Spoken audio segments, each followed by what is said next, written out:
नमस्कार. बापू फिरणारी हे पेशंट परवा आमच्याकडे ॲडमिट झाले.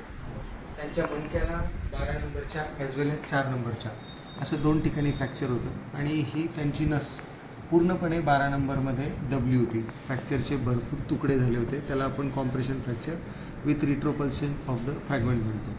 मग यांना आपण तातडीने ऑपरेशनला घेऊन आपण त्यांची सर्जरी केली, शस्त्रक्रिया केली. मागच्या बाजूने ओपन केलं त्यांना. फ्रॅक्चर जिथे होतं त्याच्यावरती, त्याच्या खाली आणि फ्रॅक्चरमध्ये असे एकूण 6 स्क्रू, 2 रॉड टाकले आणि त्यांची नस मोकळी केली.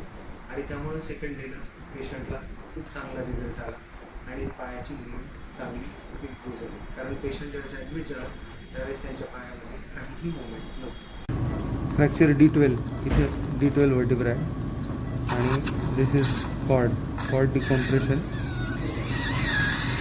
ही कॉर्ड पूर्णपणे फ्री आहे आता.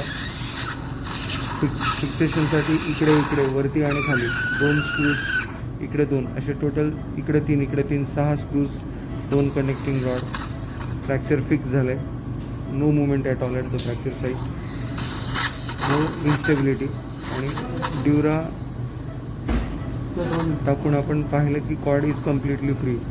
देर is no compression at the fracture on the spine is free. Okay.